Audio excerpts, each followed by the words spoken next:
tablet weighs almost nothing in your hands. Clay, baked 4,000 years ago in a Mesopotamian kiln, now resting in a climate-controlled vault beneath the University of Pennsylvania Museum. Catalogue number CBS 10673. 7 centimeters tall. Fragments of the Eridu Genesis. The Sumerian flood story, older than Noah, older than written history as most people understand it. But it's not the flood that should keep you awake tonight. It's a single word, repeated across dozens of tablets from different cities, different centuries, different scribes who never met. The word is M-E, pronounced may, not a verb, not a pronoun, a noun, a thing. The Sumerians described the ME as discrete units, transferable, countable, stealable. They listed them, 104 specific ME in one text. Kingship was an ME. Priesthood was an ME. Metalworking was an ME. Truth was an ME. The art of lovemaking was an ME. Each one could be given,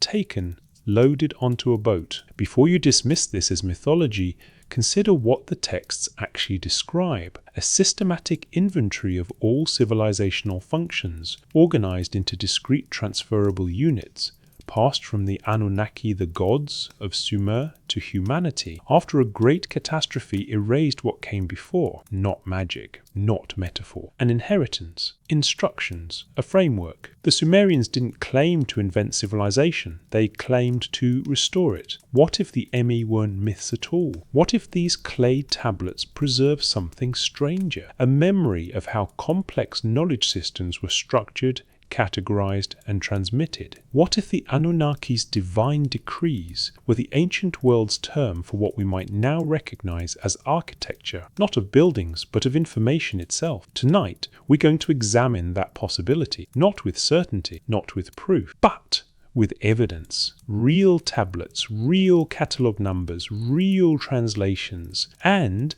a question the academic world has politely avoided for a century: what if the Sumerians were trying to document something functional, not symbolic? We'll walk through 15 angles. Each chapter will introduce different evidence, different tablets, different disciplines, different ways these ancient texts describe systematic organization of knowledge. By the end, you'll have heard the case. What you conclude is yours alone. But first, a request. Comment below: where are you listening from, and what time is it where you are? There's something grounding about knowing this investigation spans time zones, that while you're hearing this in Sao Paulo at 2 a.m. or Manchester at sunrise or Perth at midday, we're all asking the same question the Sumerians asked 4,000 years ago. Where did the knowledge come from? The temple archives at Eridu, the oldest city in Sumer, claimed their civilization was a restoration. After the flood, Uru-Ba, Ura, when the flood had swept over, kingship was lowered again from heaven. Not invented. Lowered. Given, downloaded, if you'll permit the anachronism. The scribes who wrote this didn't live in an age of computers. They lived in an age of clay and barley beer and river flooding, yet their texts describe knowledge transfer with an engineer's precision. They categorized reality into discrete functional units. They recorded procedures, step-by-step instructions for everything from temple construction to medical diagnosis to predicting Venus's path across 70 years. They built the world's first encyclopedias. They wrote algorithms in cuneiform, and they insisted over and over that they were merely preserving what the Anunnaki had given them. Most scholars read these texts as mythology, origin stories every culture invents to explain itself. But what if we take the Sumerians at their word, not as literal history, but as their honest attempt to describe something real that didn't fit their vocabulary? They had no word for database or protocol or system architecture. They had gods and decrees and divine gifts. They had the ME. CBS 1063 is still in that vault in Philadelphia. You can request to see it. You can hold 4 millennia in your hands and feel the wedge marks the scribe pressed into soft clay before the kiln made them permanent. That scribe believed he was copying something older than his civilization. He believed the words mattered. That accuracy mattered. That this knowledge, This inventory of everything must not be lost again. What did he think he was preserving? That's the question we're going to explore, not with answers, not with conclusions, but with a walk through the evidence, slowly, methodically, the way you'd examine a blueprint if you suspected the blueprint was for something no one had built in a very long time. Let the investigation begin, and let yourself drift when you're ready. The clay isn't going anywhere. It's waited 4,000 years. It can wait until morning. But the question has been waiting much longer than that. Before memory. The flood boundary. The Sumerians divided time the way we divide files, before and after. Before the flood and after the flood. Two categories. Two worlds. Everything that mattered in their understanding of themselves existed on one side of that line or the other. The flood itself, Abzu, Ba, Ra, when the abyss swept over, wasn't just weather, it was rupture, the boundary between one world and another. Before it, kings who ruled for tens of thousands of years, knowledge flowing directly from the Anunnaki, cities built according to plan, the texts describe as brought down from heaven. After it, kings who ruled for mortal lifetimes, knowledge recorded on clay because memory couldn't be trusted anymore, cities rebuilt from older foundations whose origins no one quite remembered. This isn't poetry. This is how the Sumerians organized their history. The Weld Blundell prism sits in the Ashmolean Museum at Oxford. Catalogue WB62. Baked clay, 8-sided, covered in columns of cuneiform listing every king of Sumer from the beginning of time to the reign of Sin, Magir of Isin, around 1827 BCE. The scribe who compiled it around 2070 BCE worked from older sources. King lists passed down through temple archives for centuries. And the first section, the antediluvian portion, is startling in its precision and its strangeness. After the kingship descended from heaven, the kingship was in Eridu, not invented, not established, descended. The Sumerian term is Nam Lugal, An De Ed. Kingship from heaven came down. The scribe records 5 cities ruled by 8 kings before the flood. Their reigns, 28,800 years, 36,000 years, 43,200 years. Numbers measured in Sumerian Sar units. 1 Sar equals 3,600 years. These aren't symbolic, they're calculations. Western scholars reading this in the 19th century decided immediately these numbers proved the text was mythological. Humans don't live 43,000 years.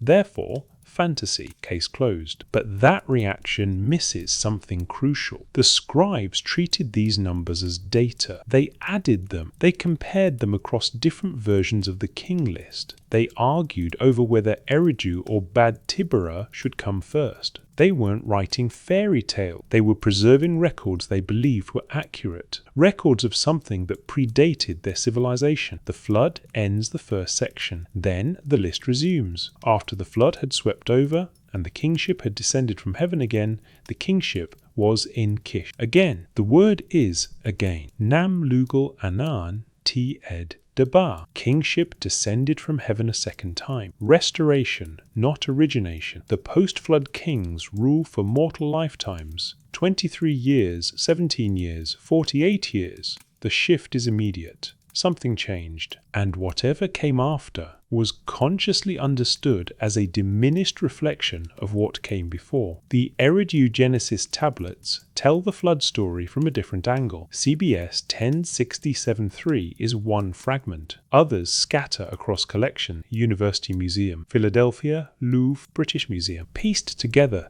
they describe Ziusudra, the Sumerian Noah, receiving warning from Enki, a flood will sweep over to destroy the seed of mankind. Ziusudra builds a boat, survives 7 days and 7 nights. Afterward, Enki and the god Anu, the supreme deity, grant him immortality and place him in the land of crossing, the land of Dilmun, where the sun rises. But before the flood sections, the earlier lines are fragmentary, damaged. What survives? After An, Enlil, Enki, and Ninhursag had created the black-headed people, the Sumerians called themselves Ukinsag, Gigiga, the black-headed people. This line describes their creation. And before that, hints of cities, Holy Eridu and the throne of kingship. References to Nam Lu Lu, the state of being human. Kingship installed like an operating system. Humanity created with a purpose the texts refer to as Dulu Ilime, the labor of the gods. That phrase appears constantly in the Atrahasis epic, which we'll examine in detail later. For now, note its implication. Humans were made to fulfill a function, designed, specified, built to task. The flood ends that first phase. What follows is restoration. The post-flood scribes in Eridu, Uruk, Ur, and Nippur saw themselves as inheritors of knowledge, not discoverers of it. Their temple complexes weren't new. They were rebuilt, sometimes on foundations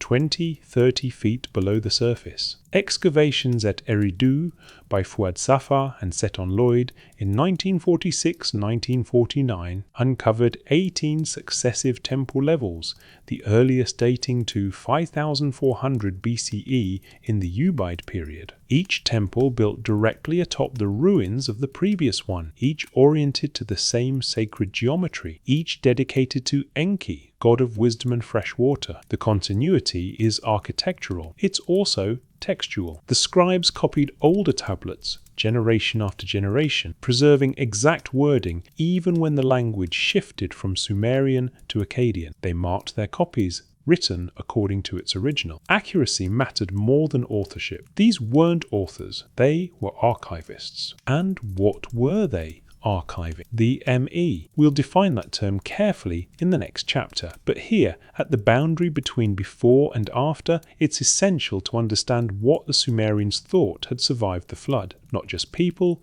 not just animals. Knowledge. Specific knowledge. Encoded knowledge. The ME were knowledge made discrete, made transferable, made preservable. Ziusudra didn't just save his family. The texts suggest he saved the instructions, the blueprint for rebuilding what had been lost. One fragmentary tablet from Nippur, translated by Kramer, describes the gods' decision after the flood to preserve the seed of mankind, the divine me they restored. The verb is gina, to establish firmly, to restore to proper place, not given for the first time. Restored. This is the framework we must understand to evaluate what follows. The Sumerians didn't see themselves at the beginning of knowledge. They saw themselves in the middle, between what the Anunnaki knew and what later generations might forget. Their entire scribal system was designed to prevent a second loss. Temples became libraries. Priests became copyists. Clay tablets were redundancy. Multiple copies of the same text stored in different cities, so that if one archive burned,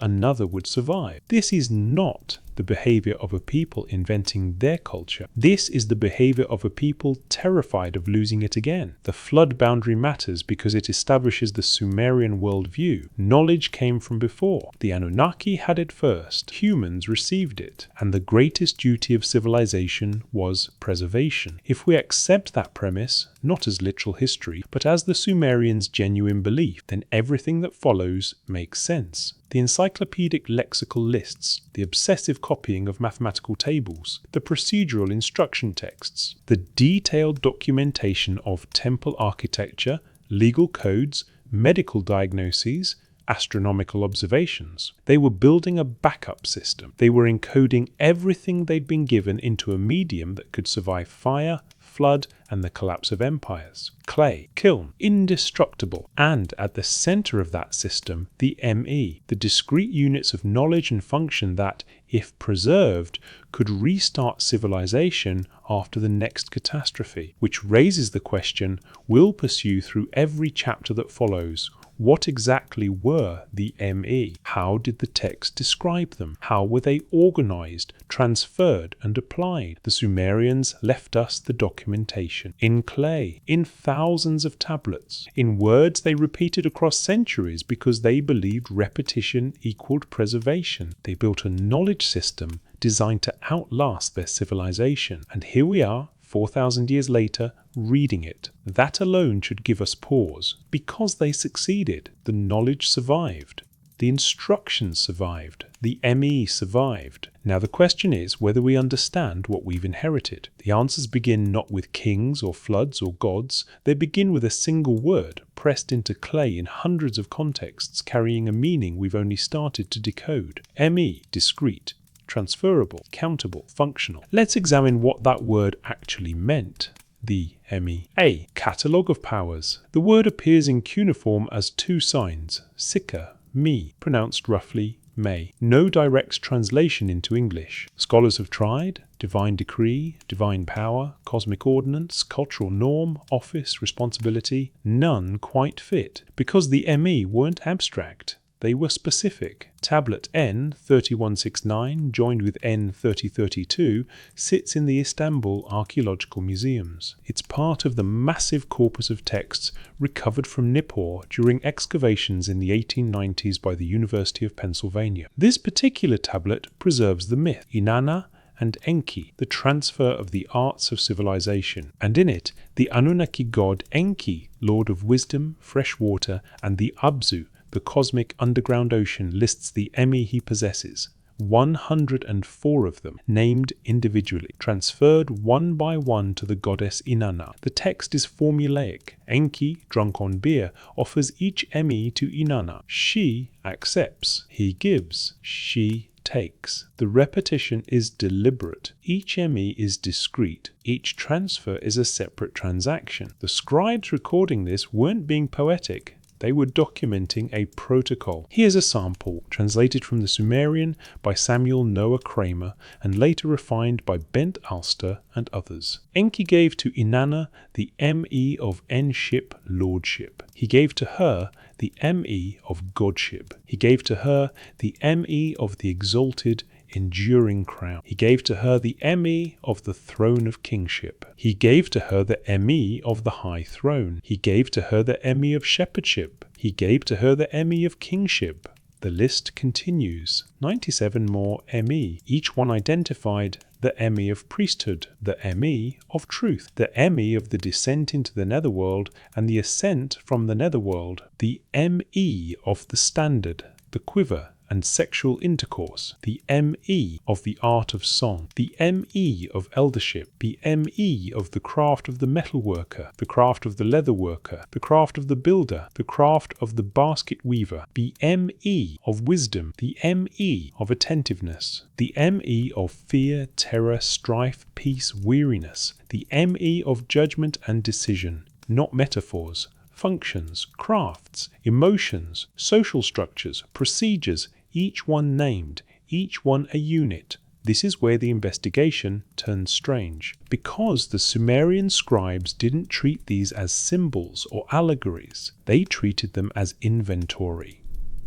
The text describes Inanna loading the ME onto her boat, the boat of heaven, and sailing away with them while Enki, sobering up, realizes what he's done and sends his servants to retrieve them. They fail. Inanna reaches her city, Uruk, with all 104 ME intact. She unloads them. She distributes them. Uruk becomes a center of civilization because it now possesses the ME. If this were pure mythology, we'd expect vague, numinous language. The goddess received the gift of wisdom. The gods blessed the city with power. But that's not what the text says. It lists, it counts, it names, it tracks transfer. Kramer, translating this in the 1940s and 50s, called the ME the divine decrees which are the basis of civilized life. He noted the term appeared in economic texts, legal texts, hymns, prayers and myths across 1,000 years of Mesopotamian writing, always with the same implication. The ME were foundational, transferable, and originally the property of the Anunnaki. Bent Alster, writing in the 1970s,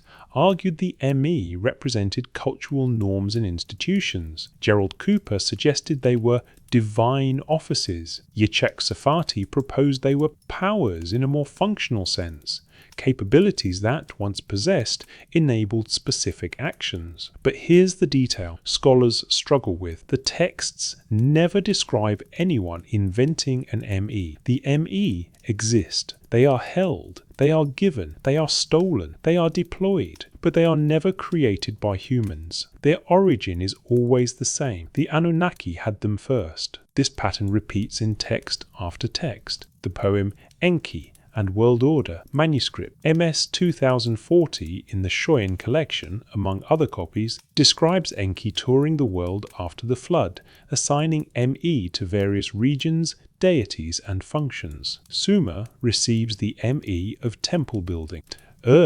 Receives the ME of kingship. Meluha, the Indus region, receives the ME of trade. The god Enlil receives the ME of authority over wind and storm. The goddess Nanshi receives the ME of fish and birds. The god Utu receives the ME of justice and law. Each assignment is procedural. Enki placed in UX the ME of Y. Not Enki decided that X would do Y, or Enki blessed X with Y. Placed. The Sumerian verb is gar, to place, to set, to establish. The same word used for placing bricks in a wall or placing grain in a storehouse. Physical, spatial, concrete.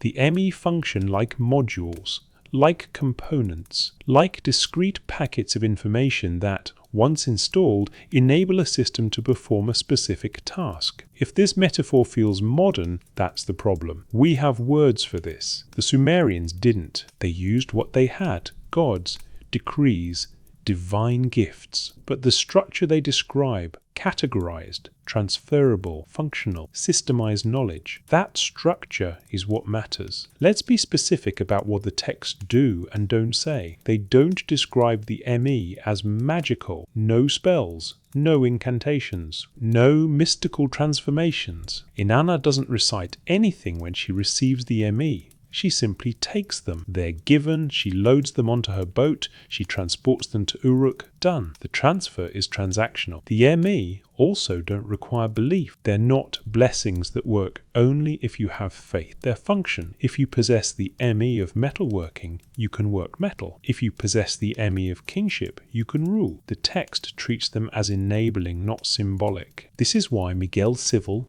the Assyriologist who spent decades at the University of Chicago's Oriental Institute, described the ME as norms and forces which were supposed to keep the physical and cultural world working properly. Not spiritual forces, working forces. The word working is important. The ME make things work. Now consider the implications if we take this seriously, not as literal magic, but as the Sumerian attempt to describe a real knowledge system. They believed predated their civilization. They're describing knowledge that has been categorized into discrete units. Each ME is named and separate, organized by function, kingship, metalworking, justice, som. Each does something. Made transferable, they can be given, stolen, moved between locations. Treated as prerequisite to civilization, without the ME, no cities, no crafts, no governance. They're describing, in the only vocabulary available to them, an information architecture, a system for organizing all of civilized knowledge into functional categories that can be preserved, transmitted, and deployed. Now ask, why would they do this? Why would Bronze Age scribes spend centuries copying lists of ME, recording myths about their transfer, embedding them in prayers and legal formulas, if they were just poetic abstractions? The answer the texts themselves suggest: because the ME were understood as the core of what had survived the flood, as the blueprint that allowed post-flood humanity to rebuild, as instructions. And instructions require precision, they require categorization, they require repetition to prevent corruption, all of which the Sumerian scribal system provided. The next question then is obvious. How were these ME transferred? What did the protocol look like? The myth of Inanna and Enki gives us the most detailed account we have, and when you read it not as mythology but as procedural documentation, as a record of how knowledge transfer was supposed to happen, the details become very, very interesting. Let's examine that transfer step by step, because if the ME were a blueprint for civilization, then the process of giving them from one being to another should reveal how the Sumerians thought knowledge itself moved. not through teaching, not through discovery, through transfer, deliberate, procedural, one unit at a time. The transfer protocol, Inanna's acquisition. Inanna arrives at Eridu, the city of Enki, the oldest city according to the king lists where kingship first descended from heaven. Enki is the guardian of the Me, all of them. He holds them in the Abzu, the underground source of fresh water and, symbolically, the source of all wisdom. The text is clear. Enki doesn't just possess the Me abstractly, he holds them in a specific location. The Abzu is described as Eku, the pure house, and Abzu, the house of the Abzu, a structure, a vault, a place where things are kept. Inanna comes with intent. She wants the Me. The text doesn't say why, only that she comes in her joy to her father Enki. He welcomes her, they feast, and crucially, Enki drinks beer, a lot of it. This detail matters. The Sumerian word is ka, beer, and it's repeated. Enki drinks. He becomes what the text calls chi-yi. His heart is happy. Not metaphorically drunk. Actually drunk. His judgment is impaired. Inanna waits. Then the transfer begins. The formula is repeated 104 times across the tablet. It's exhausting to read. That's the point. This isn't a quick blessing. This is a list, an inventory, a download, to use the anachronism unavoidable at this stage. Enki, in his drunkenness, gave to holy Inanna the Me of En-ship. He gave to her the Me of Godship, each Me named, each transfer recorded. The verb is sum, to give, not to teach, sila, not to create, dimi, to give, a transaction, object moving from holder A to holder B. Inanna accepts each one. The text uses tum, to bring, or dab, to seize, take. She takes. She does not negotiate. She does not ask what each Me does. She simply receives them, one after another, until all 104 are in her possession. Then she acts fast. She loads them onto her boat, Ma-gur-gur, the boat of heaven. This isn't a metaphor. The Sumerians had boats. They used them on the Euphrates and Tigris. The boat of heaven is described in other texts as a ceremonial or divine vessel, but it functions like a boat. It carries cargo. In this case, the cargo is the Me. The text says, Inanna filled the boat with them, Ma imdul. She sails away. Enki sobers up, realizes what he's done, panics. He asks his servant Isimud, "What have I given to holy Inanna?" Isimud lists them, all 104. Enki's response, retrieve them. This section is critical, because if the Me were abstract blessings or symbolic gifts, Enki's reaction makes no sense. You can't take back a blessing, but you can take back cargo. You can intercept a boat. You can retrieve objects. Enki sends Isimud with a group of sea monsters, the Enkum creatures, to chase down Inanna's boat and reclaim the Me. The text describes a pursuit. Isimud catches up. He demands the return of the Me. Inanna refuses. She says, "My father gave me the Me. He cannot take them back." The legal logic here is important. Inanna doesn't claim she earned the Me. She doesn't claim she deserves them. She claims they were given, and a gift cannot be revoked. Sumerian law codes, which we'll examine later, are strict about this. Once a transaction is complete, it's complete. Enki gave, Inanna took. Done. Isimud tries multiple times. He fails. Inanna reaches Uruk. She moors the boat. She unloads the Me one by one, and the text describes her distributing them throughout the city. She brought out the Me. She presented them. She laid them at the feet of Uruk. The verb is laid, gar. Again, physical, concrete. These aren't ideas floating into the city. They're units being deployed. And then, this is the moment scholars usually gloss over. The text says Uruk becomes great, not because Inanna is there, because the Ne are there. The city now possesses kingship, priesthood, crafts, law, music, judgment, wisdom, sexual intercourse, fear, peace, all of it. The full catalogue, and possessing them means Uruk can perform them. This is the protocol, the pattern. Knowledge is held in a central location. It is transferred, with or without consent, to a new holder. It is transported. It is deployed in a new location. The new location gains function. The system works because the knowledge is discrete, because it's catalogued, because it can be counted and tracked. Now consider, why would a Bronze Age scribe spend hours pressing wedges into soft clay to record this story? It's repetitive, it's tedious. The list of ME goes on and on. If it were just mythology, you'd abbreviate. Enki gave Inanna many gifts. She took them and left. Done. But that's not what the text does. It itemizes, and the only reason to itemize is if the items matter individually. If each one has a function, if someone, somewhere, needs to know exactly which ME were transferred and in what order, that's the behavior of documentation, not storytelling. Miguel Civil noted in his work on Sumerian lexical texts that the Mesopotamian scribal tradition was obsessed with completeness. Lists had to be exhaustive. Temple inventories had to account for every jar of oil, every bolt of cloth. Legal contracts had to specify every condition. The scribes didn't trust abbreviation. They didn't trust summary. They trusted itemization. The Inanna and Enki text fits that pattern. It's an itemized account of a knowledge transfer, and like all Sumerian administrative documents, it serves as a permanent record, a receipt, except the receipt is for something stranger than barley or silver. It's for the operating principles of civilization. This matters because the text isn't unique. Other myths describe ME transfers. Enki and World Order shows Enki distributing ME to different gods and regions. Inanna's descent to the Netherworld describes Inanna surrendering ME as she passes through each gate of the underworld. The return of Ninurta to Nippur describes the warrior god bringing ME back to Enlil after defeating the chaos monster. The pattern repeats. ME are held, transferred, deployed, sometimes lost, sometimes reclaimed. They behave like discrete objects, like data packets, like files being copied from one location to another. And the Sumerians treated this as normal, as the way knowledge worked. Not learned, not discovered, transferred. Which brings us to the next question. If the ME were transferred to humanity from the Anunnaki, how did that transfer happen systematically? Was there an organizing principle, a hierarchy, a system? The answer is yes, and the text that describes it most clearly is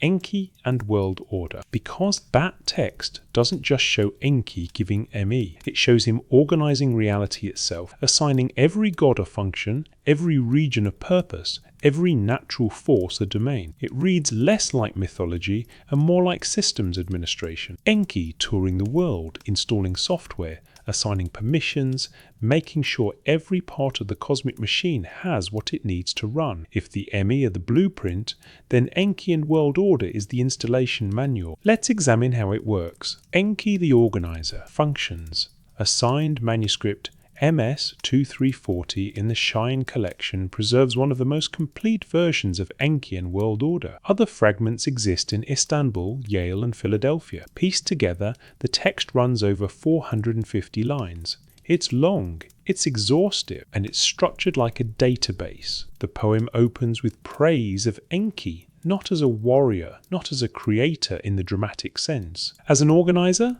Enki, the Lord of Abundance, whose commands are trustworthy, the Lord of Wisdom, who surveys the land, who establishes maize for all peoples. The Sumerian term there is Gaza, which scholars often translate as rights or offices, but it's functionally synonymous with ME. Gaza are procedures, functions, the things that allow something to operate as intended. What follows is a tour. Enki travels across the known world, Sumer, Elam, Meluha, Dilmun, Magan, and assigns specific ME to each location. He doesn't visit these places to bless them or curse them. He visits them to install, to configure, to make sure each region has the functions it needs. Let's look at specific examples. Sumer. Enki placed in Sumer high-quality craftsmanship. He placed in it the ME of temple building. He placed in it the Me of metalworking. He placed in it the Me of leatherworking. He placed in it the Me of basket weaving. The verb is gar, to place, repeated. The structure is formulaic. Enki places. The ME are specific. Craftsmanship isn't a vague blessing. It's a category containing sub-functions. Building, metalworking, leather, baskets, each one discrete. He cleaned the divine precinct of He placed in it the me of kingship and the me of lordship. He adorned it with holy divine powers. He made me surpass all other me. Here the text explicitly ranks. Me surpass others. This isn't poetic language, it's hierarchy. Some me are more critical than others. Receives kingship, the ability to organize society under centralized authority. That's not a minor function, it's the root function for everything else. Meluha, likely the Indus region. He placed in Meluha mess of commerce. Black wood, red carnelian, ivory, tin, gold dust, copper, lapis lazuli, large ships. All these he caused to be brought forth. Notice the shift. Meluha doesn't receive kingship or priesthood. It receives commerce and specific resources. The text itemizes materials, black wood, carnelian, ivory.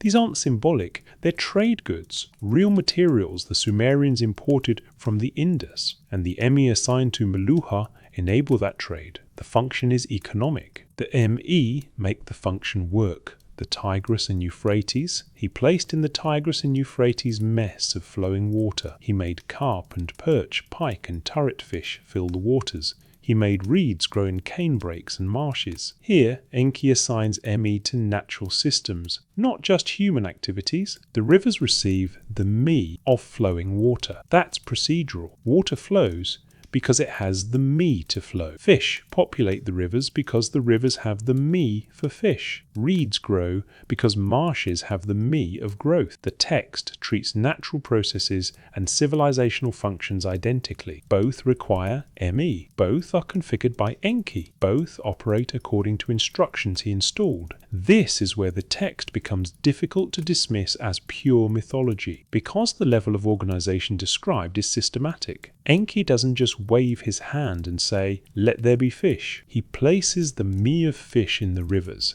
He makes sure the carp and perch have their domain. He assigns reeds to the marshes. He's not creating in the ex nihilo sense. He's deploying. He's configuring reality according to a template. The template is the me. And the template itself, where did it come from? The text doesn't say. It assumes the me already exist. Enki holds them. Enki distributes them, but Enki didn't make them. They pre-exist even him. They're described in earlier texts as being in the Abzu since time immemorial, since Antanam Lugal, Ame, when kingship was lowered from heaven. That phrase again, lowered, not invented, transferred from a prior source. So the logic chain is, the me exist as discrete units of function. The Anunnaki, Enki, Enlil, Ain, possess them. The Anunnaki distribute them to the world. Gods, regions, natural systems, crafts, social structures. Once distributed, each recipient functions according to its me. This is systems architecture. You have core functions,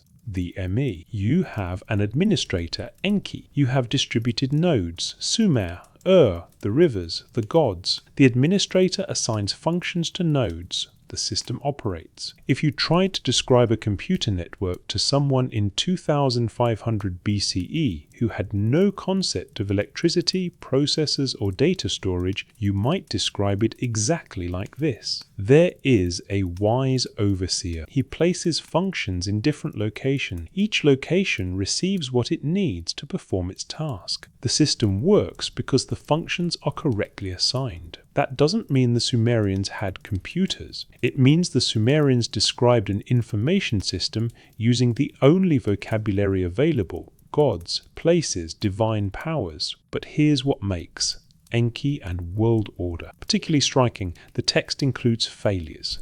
Moments where Enki's system encounters problems, specifically the section involving the goddess Inanna. After Enki has assigned me to all the major gods and regions, Inanna appears. She's upset. She says she has received no me. Enki responds with a long speech essentially saying, "You don't need more me, you already have plenty." He lists them: battle, victory, destruction, lamentation. Inanna is not satisfied. She complains that other gods received crafts, writing, wisdom, and she's been left out. The text doesn't resolve this. It simply records her complaint and moves on. But the implication is clear. The me distribution is not infinite.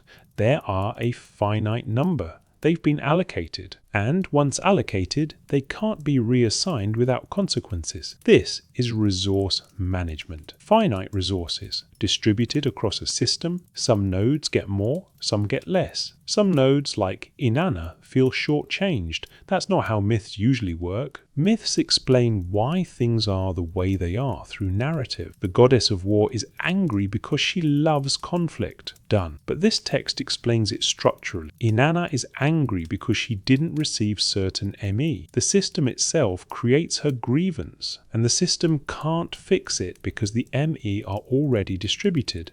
They're locked in. The configuration is set. That's a very strange thing for a myth to do, unless it's not purely myth, unless it's documentation of how the knowledge system was understood to function, finite, distributed, locked once configured. Now we come to the next logical question. If the ME are a blueprint, a catalogue of functions that enable civilization, then how were specific aspects of that civilization actually built? How did the knowledge translate into practice? The Sumerians have an answer, and it's recorded in their creation narratives. Not creation of the cosmos, creation of humans, because humans, according to the texts, were designed with a purpose, with specifications.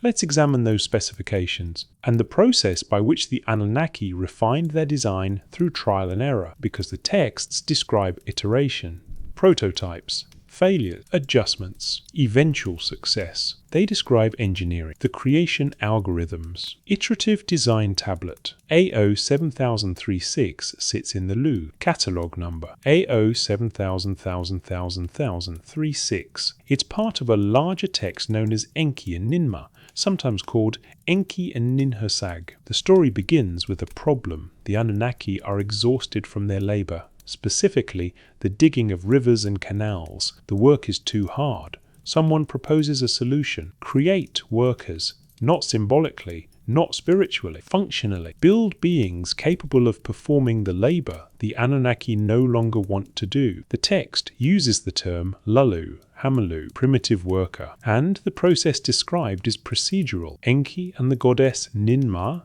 mother goddess, birth goddess, collaborate. Ninmah is the designer. Enki provides the method.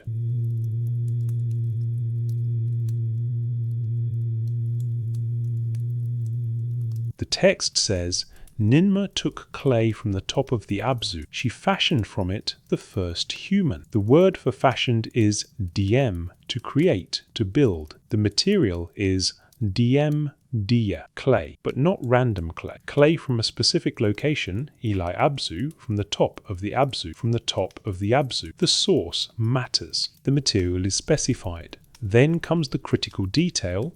Ninmah creates 6 prototypes, not 1. 6. And the text describes each one individually. Each one has a defect. Prototype 1 cannot hold back urine. Prototype 2 has impaired vision. Prototype 3 has broken limbs. Prototype 4 has a failing heart. Prototype 5 has a diseased body. Prototype 6 cannot speak clearly. These are not symbolic flaws. They're physiological, specific, testable. And Ninmah brings each one to Enki, who evaluates them. His evaluation isn't, this is bad, or this is good. His evaluation is functional. Can this being perform the work? For each flawed prototype, Enki finds a use. The one who cannot hold back urine. Assign him to water management where the issue is irrelevant. The one with impaired vision. Place him in a role that doesn't require sight. The one with broken limbs. Use him in a stationary position. This is systems thinking. The prototypes are not discarded.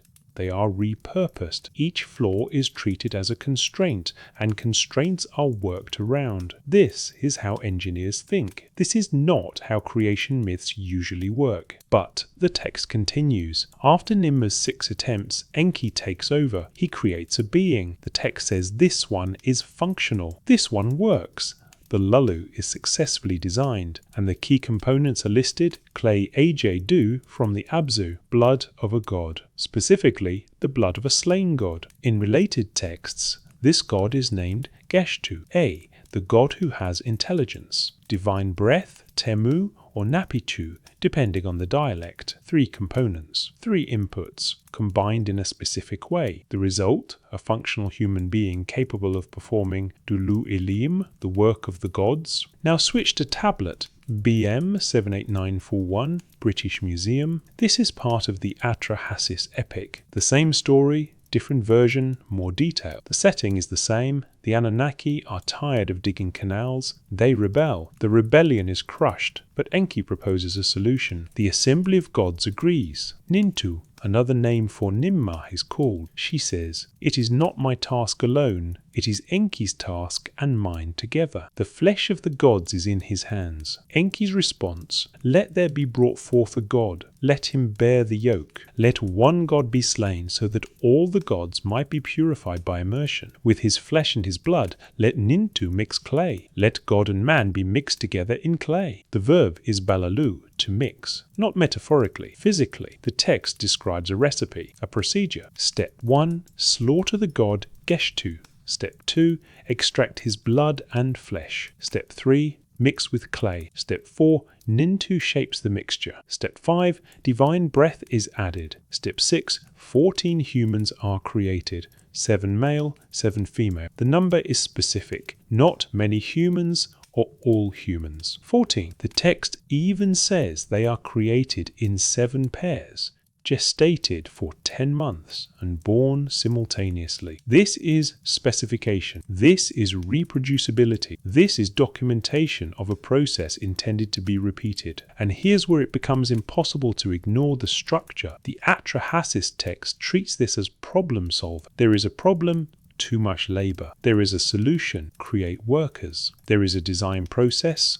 mix materials, test, refine. There is implementation, produce 14 units. There is deployment, assign them to labor. This is not how ancient creation myths typically function. Most creation myths explain existence poetically. The gods shaped the earth. The goddess breathed life into the waters. Beautiful. Symbolic, vague. The Sumerian and Akkadian texts aren't vague. They itemize.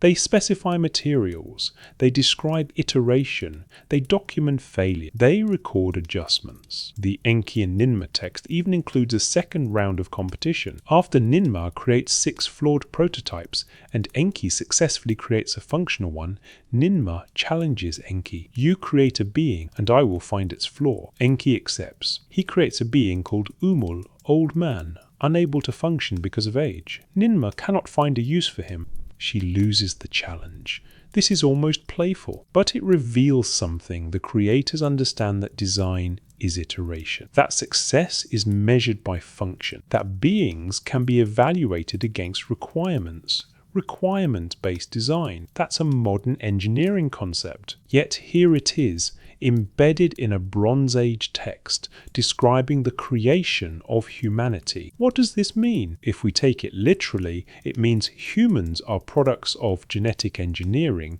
by non-human intelligences. That interpretation exists. It's popular in certain circles. It's also unprovable and unnecessary for our investigation. If we take it symbolically, it means the Sumerians thought of humanity as subordinate to gods, designed for labor, no inherent value beyond function. That interpretation is grim and reductive, and it misses the precision of the text. If we take it as preserved memory, encoded in mythological language, it suggests the Sumerians remembered a time when knowledge of human biology, design principles, and systematic problem solving was understood at a level their civilization didn't claim to possess. They didn't say, "We figured this out." They said, "This is what the Anunnaki did." Preservation, not invention. Now consider what would be required to encode advanced biological knowledge into a pre-scientific vocabulary. You can't use genes or DNA or proteins. You have clay,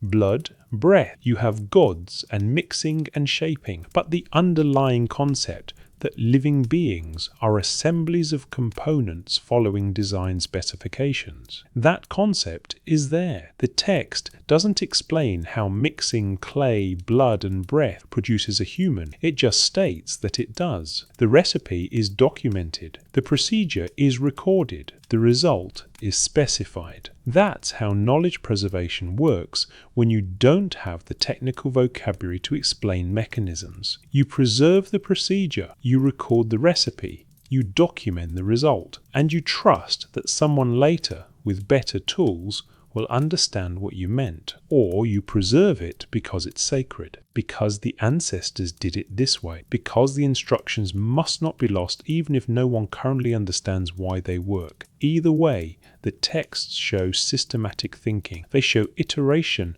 they show refinement, they show success criteria, and they show one more thing. After humans are created, they must be organized, assigned, managed. The Atrahasis text continues. The humans are divided into groups. They're sent to different locations. They're assigned specific tasks. They're given rations. Which brings us to the next chapter, how the Sumerians organized reality itself. Not just humans.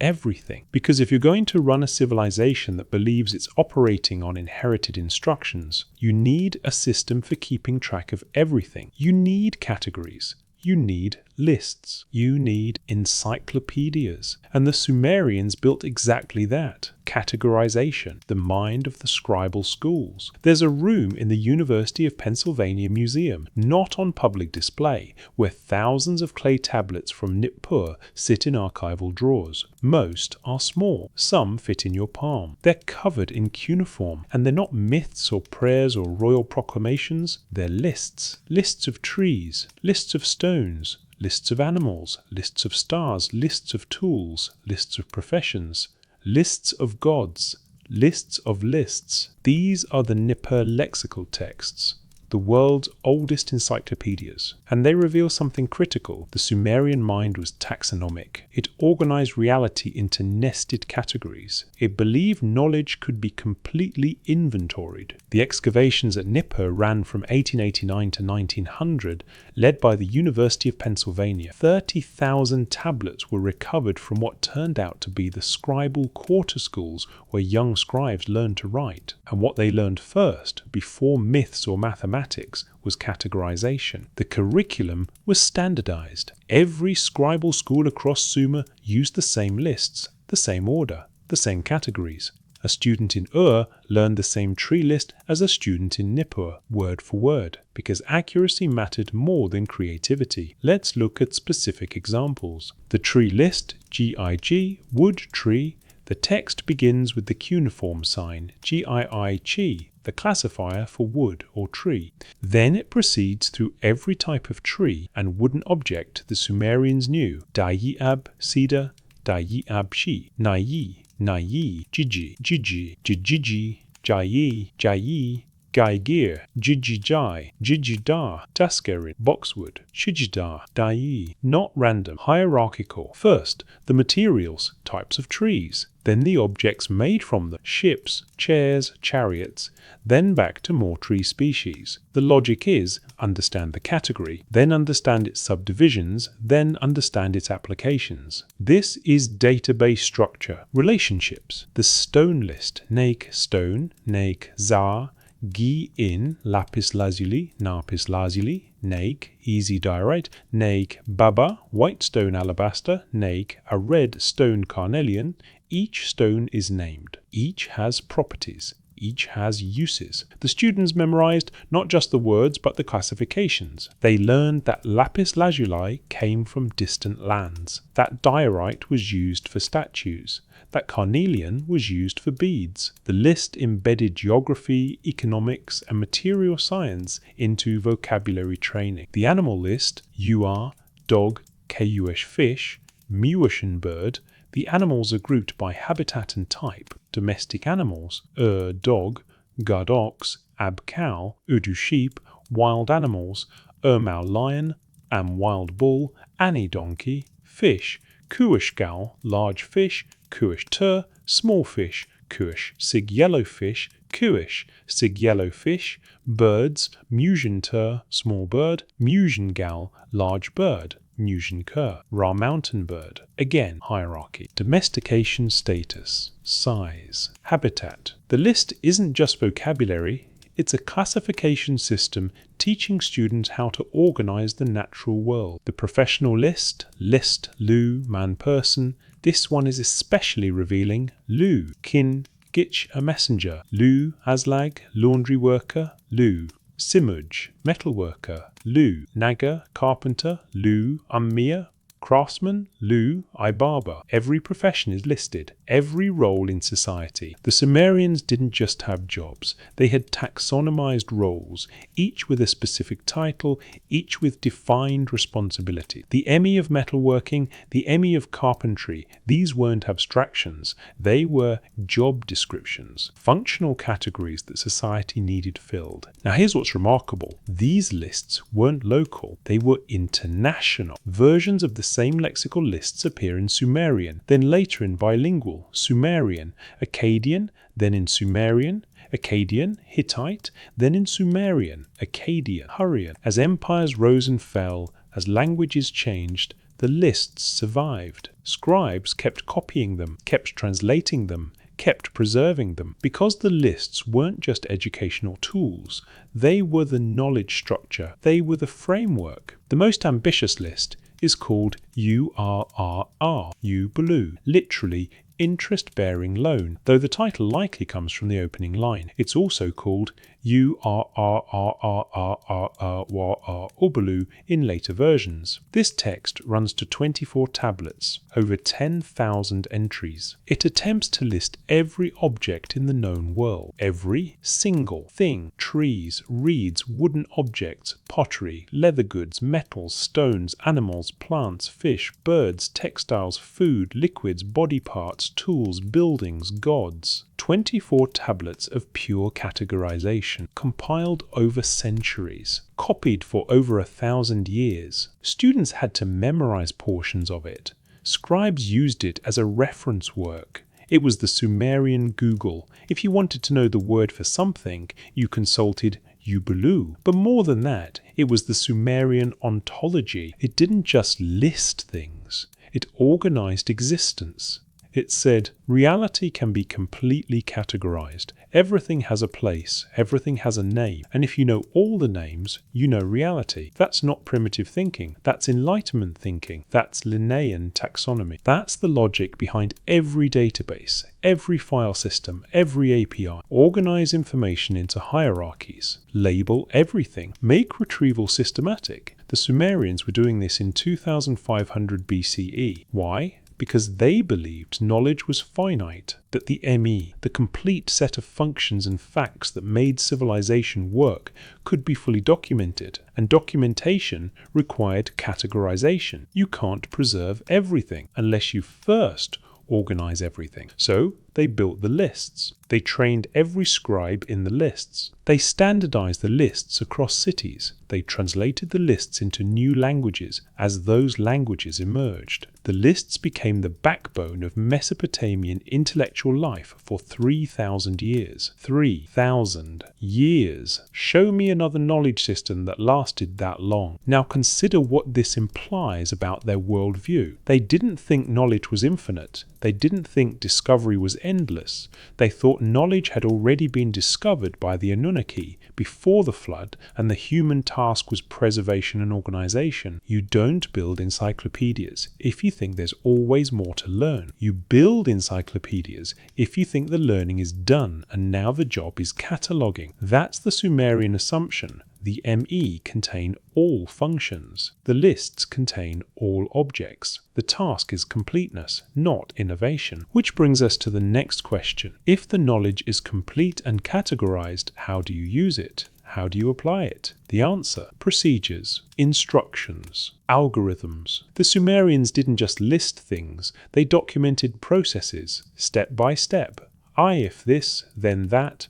Do A, then B, then C. And those procedural texts, those instruction sets, reveal something profound. The Sumerians thought in conditional logic, which is the foundation of all computation, procedural knowledge. The instruction sets, tablet HS 1538, sits in the Hilprecht collection at the University of Jena in Germany. It's a copy of one of the oldest wisdom texts in human history, the Instructions of Shuruppak. dated to around 2600 BCE, predating even the Akkadian Empire. Shuruppak was a king or perhaps a sage, and the text is framed as his advice to his son. But it's not poetry. It's not philosophy in the abstract sense. It's procedural. It's algorithmic. It's a list of if-then statements about how to navigate life. Let's read some lines.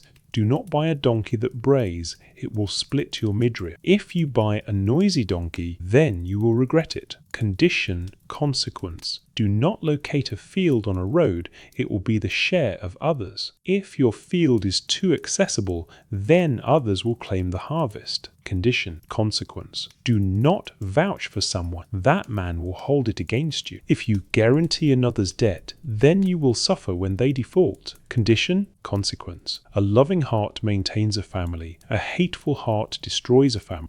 If you nurture relationships, then stability. If you cultivate resentment, then collapse. 2 branches, 2 outcomes. The entire text is structured this way. Over 200 lines of conditional wisdom. And the conditions aren't moral in the be good, because goodness is sacred sense. They're pragmatic, functional. They describe cause and effect. They describe how systems, social systems, economic systems, familial systems operate.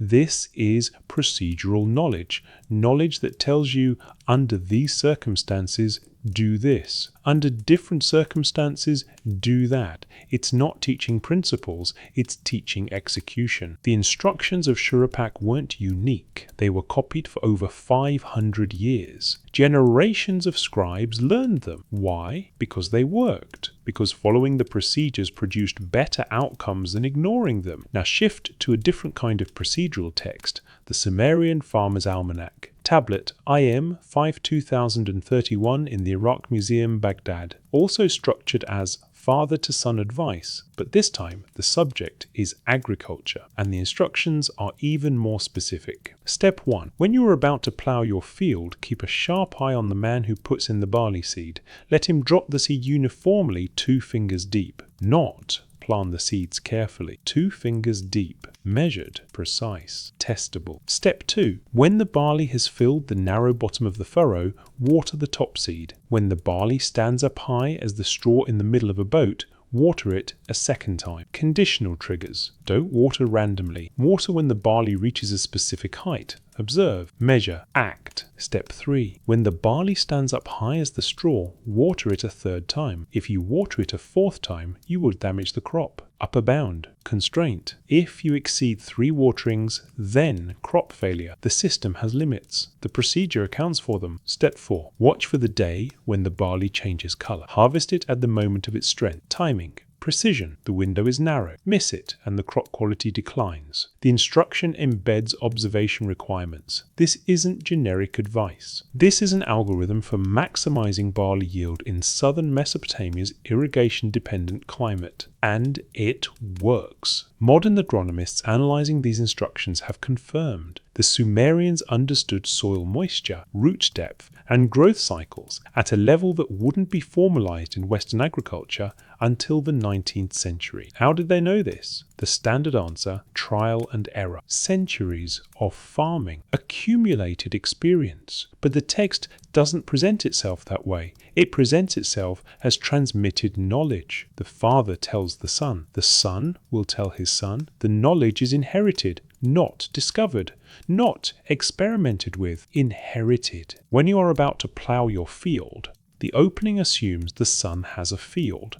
It assumes he will farm. It assumes the procedure will be followed. The text is preservation, not innovation. Now consider another class of procedural texts, temple rituals. These are enormously detailed. Take the ESP ceremony, the mouth opening, ritual used to animate cult statues. Tablet, BM 15285 in the British Museum preserves part of it. The ritual isn't symbolic. It's procedural. Steps must be followed in exact order. Step 1. Bring the statue to the river. Purify it with water. Step 2. Recite the incantation. This statue was made in the mountains where the gods dwell. Step 3. Touch the statue's mouth with ritual tools, a reed, a tamarisk rod, a copper axe, a stone chisel. Step 4. Offer specific sacrifices, a sheep, dates, beer, bread. Step 5. Recite the second incantation. Now your mouth is open, now you can eat. Now you can drink. Now you are alive. Only after completing all steps is the statue considered functional. Before the ritual, it's inert stone. After the ritual, it's a living vessel for the god's presence. The deity can inhabit it. Worshippers can address it. Offerings made to it are received. This is an activation sequence. The statue has hardware, carved stone. The ritual installs software, divine presence. Once installation is complete, the system is operational. The text treats this as mechanical, not mysterious, not unpredictable. If you perform the steps correctly, the result is guaranteed. The statue will be animated. The god will dwell in it. That's not how spirituality usually works. Spirituality is often about faith, about uncertainty, about mystery. But Mesopotamian temple ritual was about procedure, about correctness, about executing the instructions exactly as written, because the instructions came from the gods, from the Anunnaki, from the Emi of priesthood, the Emi of temple service, the Emi of mouth opening. All of these were understood as inherited procedures. No one invented the Mizpi ritual. It was given, and it must be performed exactly, or it won't work. That mindset, procedural, deterministic, instruction-based, pervades Sumerian technical texts. It appears in medical texts. It appears in omen texts. It appears in legal texts. Speaking of legal texts, this is where conditional logic becomes most explicit, because law codes are pure IF then structures. The mathematical foundation. Computational thinking. Before we can talk about law, we need to talk about math, because the Sumerian legal system and their entire bureaucratic apparatus rested on something fundamental they could calculate. Tablet Plimpton 32 sits in the Columbia University Rare Book and Manuscript Library. It's a Babylonian mathematical tablet from around 1800 BCE, and it's one of the most famous artifacts in the history of mathematics because it contains Pythagorean triples, 1200 years before Pythagoras. The tablet lists 15 rows of numbers. Each row contains 3 values, forming a right triangle, A, B, C, C. The numbers are precise. Some of the triples are enormous. Numbers in the thousands requiring sophisticated multiplication and division to generate. This isn't trial and error. This is systematic generation of solutions to a mathematical problem. The Babylonians understood number theory. They understood geometric relationships. They had algorithms for computing these values. But Plimpton 322 is just one tablet. The Mesopotamians produced thousands of mathematical tablets, multiplication tables, reciprocal tables, square and cube root tables, problem sets, solutions. Let's look at the system itself. Base 60. Where we use base 10 fingers and toes, the Sumerians used base 60. Why? Scholars debate. One theory, 60 is highly divisible. 1, 2, 3, 4, 5, 6, 10, 12, 15, 20, 30, 60. This makes fractions easier. 1/3 is clean, 20. 1/4 is clean, 20. 1/4 is clean, 20. 1/4 is clean, 20. 1/6 is clean, 10. In base 10, 1/3 is 0. 3 forever. In base 60, it's just 20. Clean, finite. This matters because the Sumerians did division constantly. Land division, grain division, labor division, ration calculations. A number system that handles fractions cleanly is a massive computational advantage, and they pushed it further. They had terms for enormous numbers. 60 is AGT2, 60 years, 60 teen-thousand, 60 cis, hard G, T21, 60,000, 60,000, 60. These aren't abstract. These numbers appear in administrative texts, temple inventories listing 12,000 jars of oil, grain stores measured in tens of thousands of bushel, labor records tracking hundreds of thousands of man-hours. The Sumerians ran empires. Empires require accounting. Accounting requires math, and Sumerian math was shockingly advanced. They could solve quadratic equations. They could calculate compound interest. They had tables for converting between different measurement systems. They had standardized units of length, Q, Ninda, area, Iku, volume Sela, weight, Jin. manna. All of this was taught in scribal schools using the same standardized tables. A student in Nippur learned the same multiplication table as a student in Ur. 2x, 1, 2, 2, 2x, 2, 4, 2x, 3, 6, up through 20x, 20, 400, then 30x, 30, 900. Then reciprocals, the reciprocal of 2 is 30, because 2x, 30, 6, 60. The reciprocal of 3 is 20. The reciprocal of 4 is 15. Memorize the tables, apply the algorithms, solve the problems. This wasn't education for its own sake. This was vocational training. Scribes ran the empire. They calculated taxes, they measured fields, they distributed rations, they tracked inventories. Math was infrastructure. And here's the key. The Sumerians didn't claim to have invented this math. The king lists say writing and mathematics were among the ME lowered from heaven. The god Nisaba was the divine patron of scribes, numbers, and grain accounting. She held the ME of writing and calculation. Once again, inheritance, not invention. Why does this matter for our investigation? Because computational thinking, the ability to break problems into steps, apply algorithms, verify results, is prerequisite to everything else we're examining. You can't build complex legal systems without math. You can't run irrigation networks without calculations. You can't predict astronomical events without numerical models. And you can't describe an information architecture, a blueprint for knowledge organization, without the conceptual tools of systematic calculation. The Sumerians had those tools. They used them constantly, and they treated them as received knowledge, part of the ME, part of the inheritance. Which brings us back to law, because law codes are applied mathematics, not numbers, but logic. If-then statements, conditional branches,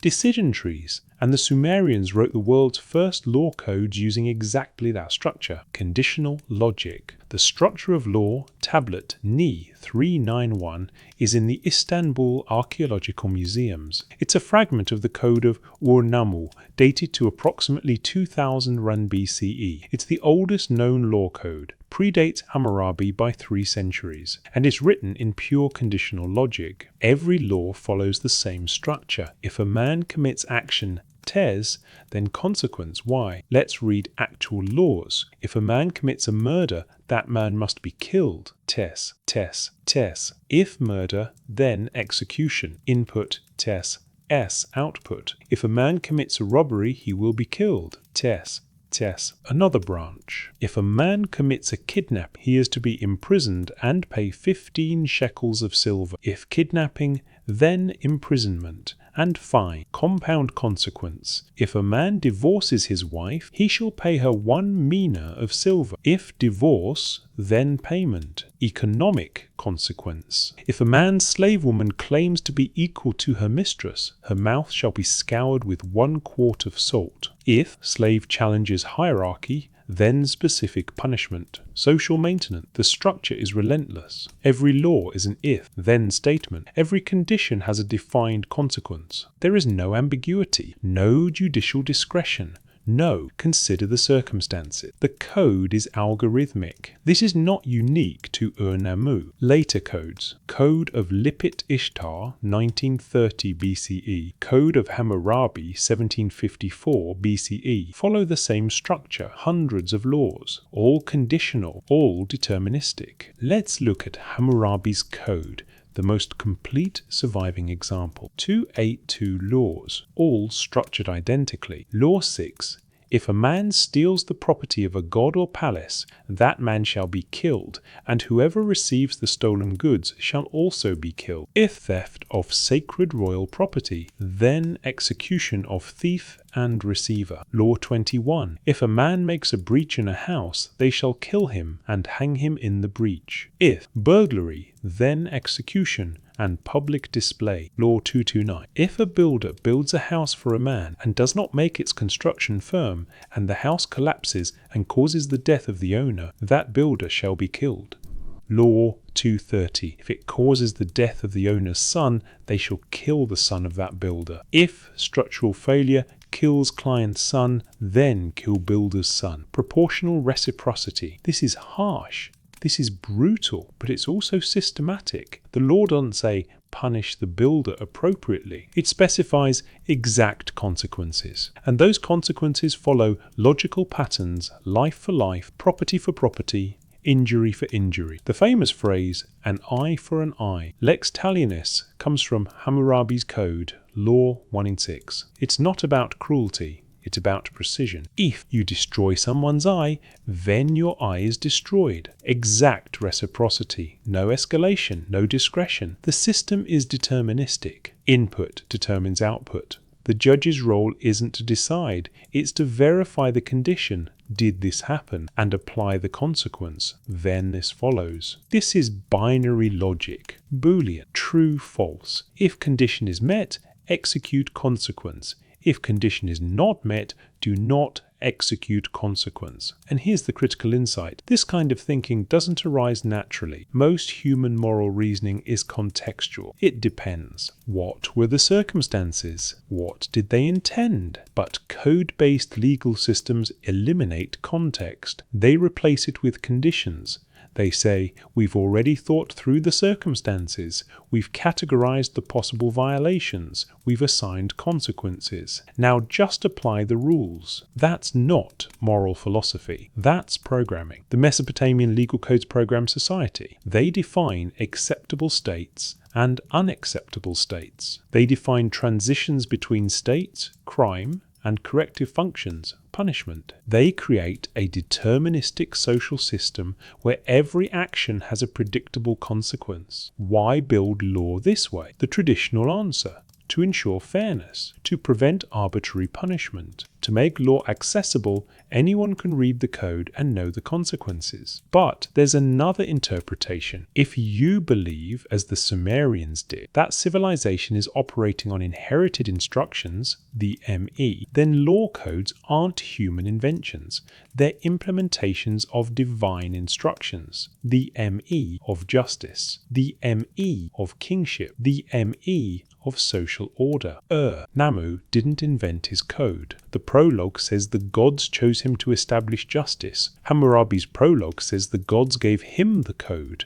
The laws are presented as divine, not legislative, which means they're supposed to be perfect, unchanging, deterministic, just like algorithms. Now, let's connect this back to the larger pattern. We've seen the ME as discrete functional units, creation narratives as iterative design, lexical lists as taxonomic databases, procedural texts as instruction sets, mathematical tables as computational tools, law codes as conditional logic. Each one, examined individually, could be dismissed. That's just how ancient people organized knowledge. But taken together, they form a pattern of systematic thinking, of procedural thinking, of computational thinking, and all of it presented as inherited, as restored, as preserved from before. Which brings us to the next domain, precision measurement. Because if you're going to implement instructions, you need standards.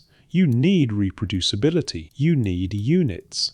And the Sumerians documented construction projects with engineering level precision. Let's look at how they built. Measurement and standards. The building code's Gudea cylinder, A, sits in the Louvre. Catalogue number A0388. It's a clay cylinder, about 60 centimeters tall, covered in cuneiform. It describes the construction of the Temple of Ningirsu in the city of Lagash, around 2125 BCE. And it doesn't describe it poetically, it describes it with measurements. The text says, Gudea, the ruler of Lagash, received a dream. In the dream, the god Ningirsu showed him the temple plan. Gudea wakes. He consults specialists, architects, engineers, diviners. They interpret the dream. They produce specifications. Then construction begins, and the text documents it. Foundation. He laid the foundation platform. He made it 60 ninda square. Ninda, approximately 6 meters. So the platform is 360 meters square. Massive and specified. Walls. He raised the walls to a height of 2 kuji. Kuji, approximately 0.5 meters. Walls are 1 meter high. Measured. Doorway. He made the door 3 kujiji wide and 5 kujiji high. Width 1.5 meters. Height 2.5 meters. Exact. Interior chamber. He made the holy chamber 10 kujiji by 15 kuji. 5 meters by 7. 5 meters. rectangular, dimensioned. The text continues with materials: cedar beams from Lebanon, diorite stone from Magan gold dust, from Maluha copper, from the mountains, each material sourced, each origin recorded. This is a bill of materials. This is project documentation, and it gets more specific. The cylinder describes the orientation of the temple. He aligned it to the rising sun, east facing, solar aligned, not arbitrary, designed. It describes the foundation ritual. He purified the site with fire. He laid the first brick while reciting the incantation. Procedural, sequential. The order matters. It describes quality control. He selected only bricks without flaw. He rejected any brick that had cracked in the kiln. Inspection, standard, tolerances. This is engineering documentation. You could, theoretically, rebuild the temple from this text. You'd know the dimensions, the materials, the orientation, the procedures. That's not typical for ancient temple inscriptions. Most say, I built a temple to honor the god. Done. Gudea cylinder says, I built a temple. Here's how. Here are the specs. Here's the supply chain. Why? Because the knowledge mattered. Because construction wasn't improvisation. It was implementation of standards. And those standards, those ME of building, those ME of measurement, had to be documented so they could be replicated. The Sumerians had standardized measurement systems, not just vague cubits that varied by region. Standardized. Archaeologists have found measuring rods, actual physical standards carved from stone, marked with subdivisions. Sumerian length units: UC finger 81, ET 5, B. 67 semitis, kilometers, cubits, strepes, tree. To D5, tematis, ninda, rod pest 12. 12 cus tumitist, 6 mis dana, league 30 ninda, 8 kilometers. 8 kilometers tumiter, 10. These units are precise. They're consistent across tablets spanning centuries. A ninda in 2500 BCE is the same as a ninda in 2000 BCE, because standards were maintained, because scribes copied the conversion tables, because the system was preserved. Area units: Sareka 1 ninda, i.e. 36 MNDE ku 100, Sareka 100, Sareka blemda, volume units, Sila eka 1 liter, Bariga briga 60, Sila eka blemdod 60 liters. Weight units: C barley corn 8 doda, eka blemdod 60 Miendodods, I46, J giblemdods, Sikaf 100, 46 giblemdods, 33, G May, Nay 500, 60, Geen, Nay, Mine 500, G all base, 60, all nested, all reproducible. Why does this matter? Because without standardized measurement, you can't build complex structures. You can't coordinate labor across teams. You can't price materials accurately. You can't replicate designs. Standards enable scalability. And the Sumerians didn't just use standards for temples.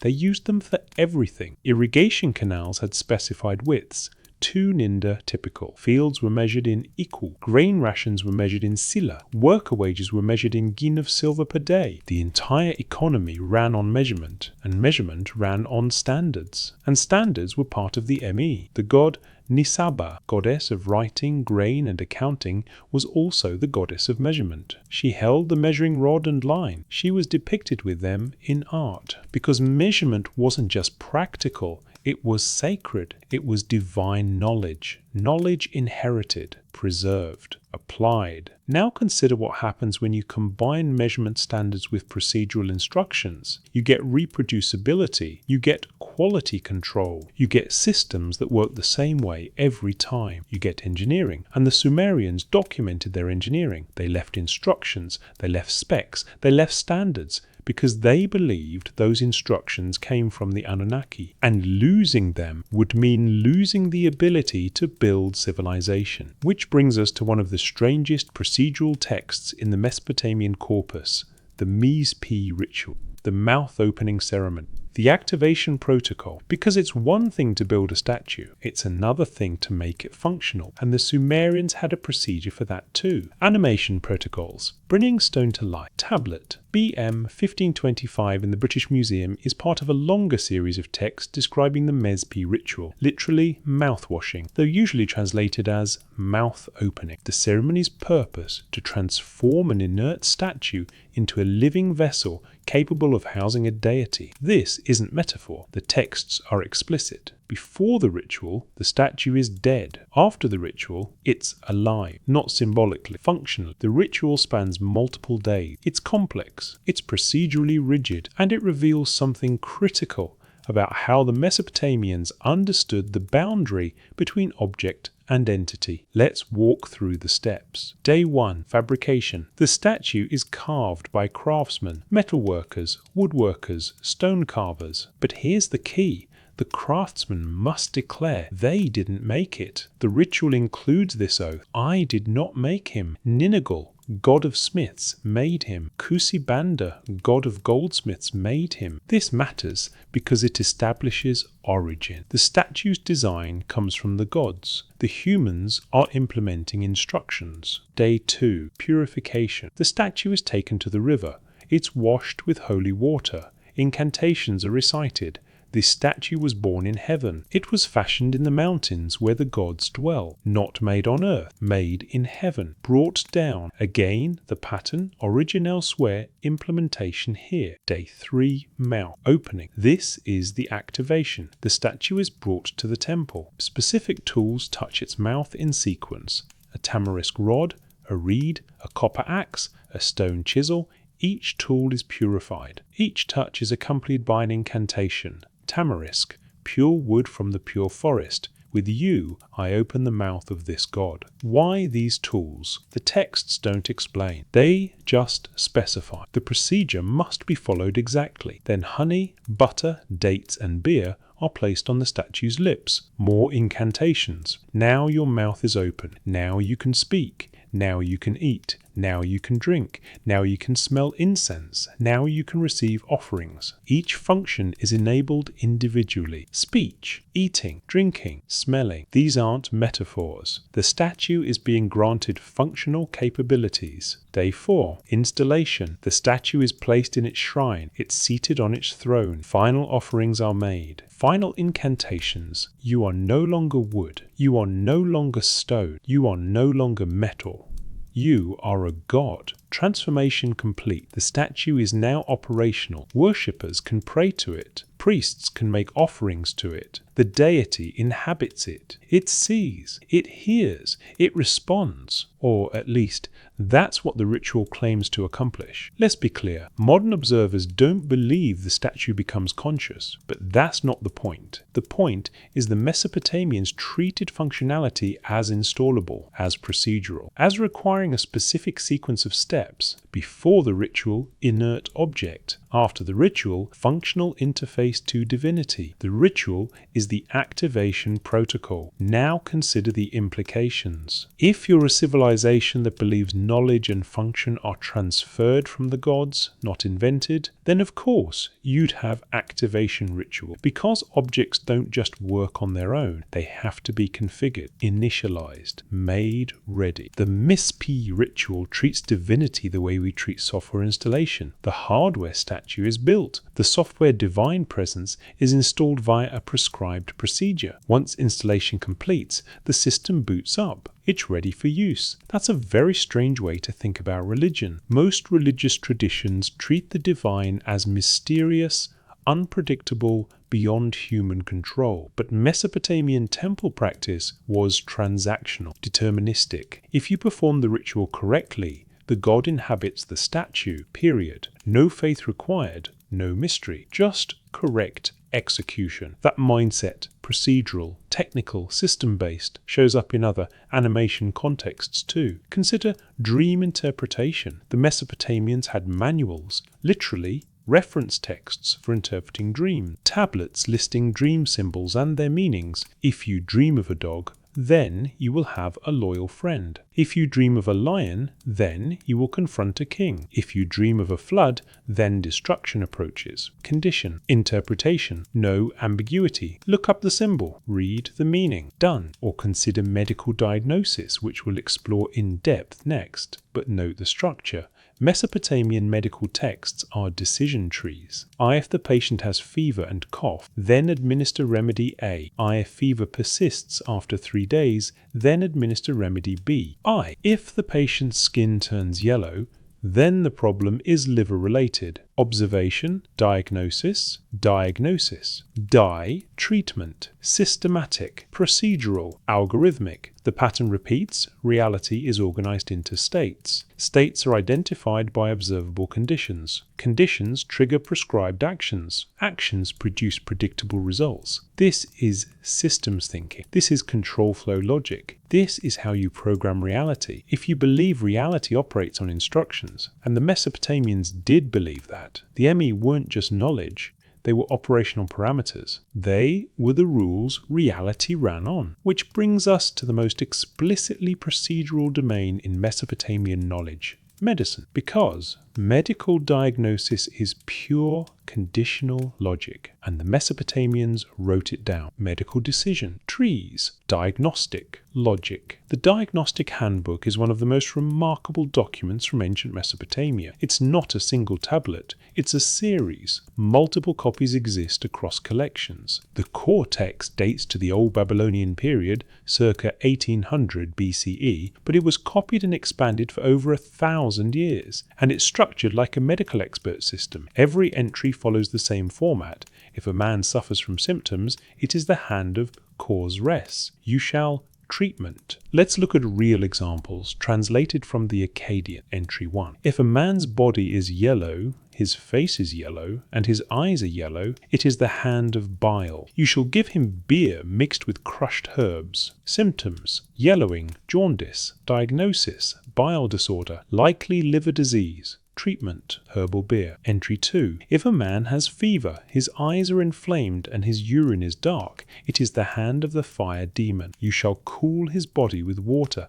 and recite the incantation to Gula. Symptoms: fever, inflammation, dark urine. Diagnosis: demonic possession, fever spirit. Treatment: physical cooling. Pus ritual. Entry 3. If a man's temples throb, his vision is blurred, and he cannot stand, it is the hand of the wind demon. You shall bind his head tightly and keep him in darkness. Symptoms: headache, vision problems, vertigo. Diagnosis: wind demon, possibly migraine. Treatment: compression, sensory reduction. Notice the structure. Every diagnosis begins with observation. Multiple symptoms are recorded. The combination of symptoms determines the diagnosis. The diagnosis determines the treatment. This is a decision tree, a flowchart. If symptoms A plus B plus B plus C, then diagnosis X, therefore treatment Y. Some entries are even more complex, with conditional branches, entry 12. If a man has a cough and phlegm comes from his mouth, it is a chest illness. If the phlegm is yellow, you shall give him honey and oil. If the phlegm is bloody, you shall give him crushed seed and milk. If the phlegm is green, the illness will not leave. 3 branches, 3 treatments,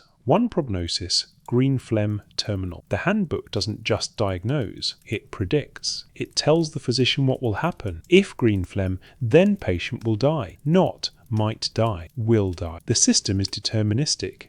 Now, modern medicine would say these diagnoses are often wrong. Demons don't cause fever, but that's missing the point. The structure is what matters. The Mesopotamians were building diagnostic frameworks. They were pattern matching symptoms to conditions. They were systematizing medical knowledge. And here's the critical detail. The Diagnostic Handbook is attributed to Esagil-kin-apli, a legendary physician from the reign of King Adad Apla-iddina 1069 to 1048 BCE. But the text claims Esagil-kin-apli compiled the handbook from older sources. He didn't invent the diagnoses, he organized them. Once again, preservation, not invention. The handbook's introduction says, Esagil-kin-apli put the scattered diagnostic texts in order and established the series. He systematized. He categorized.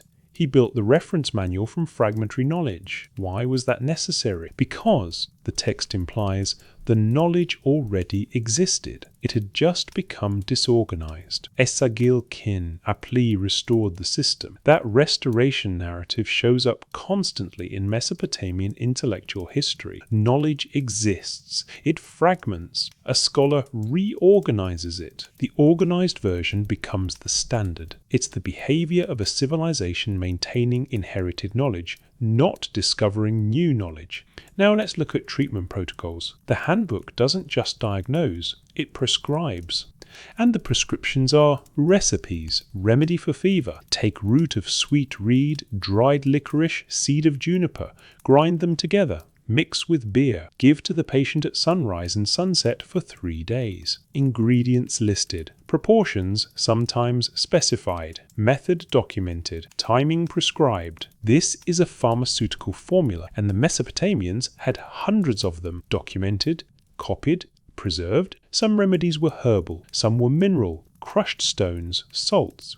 Some were animal dried organ, blood. Some were ritual, incantations, amulets. The handbook treats them all as tools. Use the tool appropriate to the diagnosis. And diagnoses weren't just physical. The handbook distinguishes between Chipir Ilim, work of God, and Chipir Amuli, work of human. Chipir Ilim, diseases caused by gods or demons, require ritual treatment. Chipir Amuli, diseases caused by natural imbalance, require physical treatment. This is diagnostic categorization. The same symptoms might be Chipir Ilim or Chipir Amuli, depending on additional factors, timing, patient history, accompanying omens. The physician had to determine the root cause, then apply the appropriate treatment category. This is sophisticated. This is differential diagnosis, and it's documented in a 3,800-year-old text. Here's the question: where did this knowledge come from? Standard answer: trial and error. Centuries of observation, accumulated experience. But the texts don't present it that way. The goddess Gula, also called Ninisina, was the divine patron of healing. She held the Emi of healing. Physicians were her servants. They implemented her knowledge. They didn't claim to have figured it out themselves. The diagnostic handbook was sacred knowledge, temple knowledge, inherited knowledge, and it worked. Modern analysis of Mesopotamian remedies shows many were pharmacologically effective. Willow bark, salicylic acid, the precursor to aspirin for pain, licorice root, anti-inflammatory for throat infections, honey, antibacterial for wounds. They didn't know why these worked, but they knew they worked, and they documented them. Preserve the procedure. Trust the outcome. That's the pattern. Now step back. We've walked through discrete knowledge units, Me transfer protocols, Inanna and Enki, systematic distribution, Enki and world order, iterative design, creation narratives, taxonomic organization, lexical lists, procedural instructions, almanacs, rituals, mathematical foundations, base, 60, tables, conditional logic, law codes, measurement standards, building codes, activation protocol, MES-P diagnostic systems, medical handbooks. Each one could be explained individually, but together they form a coherent picture, a civilization that understood knowledge as systematic, functional, transferable, and, most importantly, inherited, not invented, inherited. That's the premise we've been building toward. And now it's time to ask the central question directly. What were the Sumerians preserving? The blueprint question. Let's lay out the evidence calmly. No speculation, just patterns. Pattern 1. Origin narratives. Across thousands of tablets, spanning thousands of years, Mesopotamian texts consistently describe knowledge as originating with the Anunnaki, not with humans. Kingship was lowered from heaven. The Me were held by Enki before humans existed. Writing was a divine gift. Mathematics came from Nisaba. Architecture came from Ningirsu. Medicine came from Gula. Human scribes copied these claims generation after generation. They never said, "We invented writing." They said, "Writing is the Me of Nisaba." They never said, "We figured out mathematics." They said, "The gods taught us calculation." This is either A, theologically motivated fiction to legitimize priestly power, B, cultural storytelling with no factual basis, C, honest preservation of a belief system based on something real they didn't have vocabulary to describe. Pattern 2. Procedural documentation. Mesopotamian technical texts, agricultural, medical, architectural, legal, are unusually procedural for their era. They don't say, build a temple or treat illness in vague terms. They specify steps, materials, measurements, conditions, and expected outcomes. This level of procedural detail is characteristic of instructional documentation, of manuals, of guides written by people who believe exact replication matters. Why would Bronze Age scribes spend decades copying step-by-step instructions if those instructions were just traditional practices anyone could improvise? Answer: because accuracy mattered, because deviation might cause failure, because the procedure itself was sacred, not because priests wanted control, but because the procedure worked and the alternative, losing the knowledge, was civilizational catastrophe. Pattern 3. Systematic organization. The lexical lists, the ME catalogues, the law codes, the astronomical tables all show systematic categorization. Reality is divided into discrete units. Units are labeled. Labels are organized hierarchically. The system is standardized across cities and centuries. This isn't natural. Most human knowledge transmission is informal, contextual, adaptive. Here's roughly how we do it. Adjust as needed. But Mesopotamian knowledge transmission was rigid, exact copying, standardized terminology, exhaustive categorization. Why? 2 possibilities. A. Extreme conservatism, fear of change, rigid priestly control. B. The knowledge was understood as a complete, finite system, the ME, and completeness required exhaustive preservation. Pattern 4. Finite knowledge. Assumption. Nowhere in Mesopotamian literature is there a sense of we'll discover more or future generations will surpass us. The opposite. Constant anxiety about loss, about forgetting, about civilization collapsing and knowledge being lost again. The flood narrative isn't just about survival, it's about knowledge survival. Ziusudra doesn't just save his family, he saves the instructions. Why this anxiety? Because the Sumerians believed they were middle inheritors. The Anunnaki had the knowledge first. Humans received it. Humans must preserve it. If they fail, it's gone. That's the mindset that builds encyclopedias. That copies tablets for 1,000 years. That treats scribal accuracy as sacred duty. Pattern 5.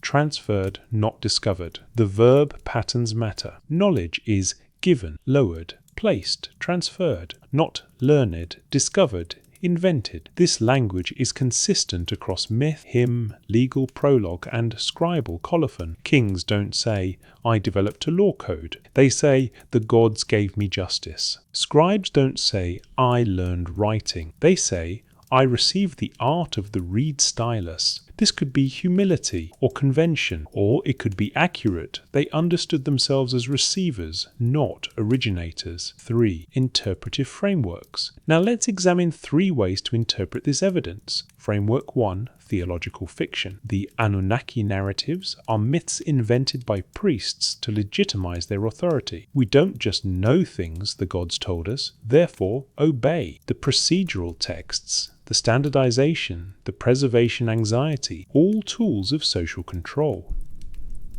The scribes were propagandists maintaining a useful fiction. Problem with framework. 1. This explains the origin stories, but doesn't explain the structure. Why would fictional claims require encyclopedic categorization? Why develop base 60 mathematics, systematic legal codes, and diagnostic handbooks just to support a lie? The infrastructure is vastly more sophisticated than the fiction would require. Framework 2. Cultural evolution. The Sumerians did invent everything. Agriculture, writing, mathematics, law, through centuries of trial and error. The Anunnaki narratives are mythologized history. The gods taught us really means our ancestors figured it out. The procedural texts reflect accumulated practical knowledge. The organization reflects bureaucratic needs.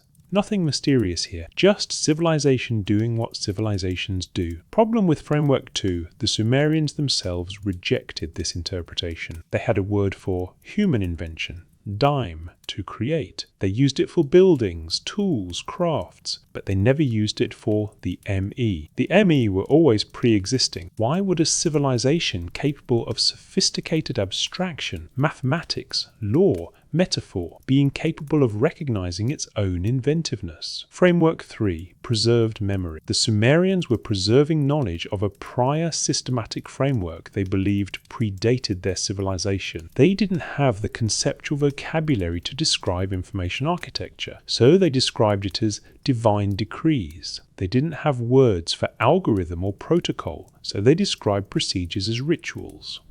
They didn't understand why the procedures worked, but they knew they worked, so they copied them exactly. The ME system was their attempt to document a knowledge framework they believed came from before the flood, before Sumer, before human civilization as they knew it. Whether that before was literally the Anunnaki, however defined, or some other advanced predecessor culture, they treated the knowledge as inherited, and they built a scribal civilization entirely around preserving it. Problem with Framework 3. It requires accepting that something sophisticated existed before Sumer, and we have no direct archaeological evidence for such a predecessor. It also risks sliding into pseudo-archaeology. Ancient aliens built it all. But here's the thing, Framework 3 doesn't require aliens, or Atlantis, or ancient high technology. It only requires that the Sumerians inherited systematic knowledge practices from somewhere. That could be a pre-Sumerian culture in the same region,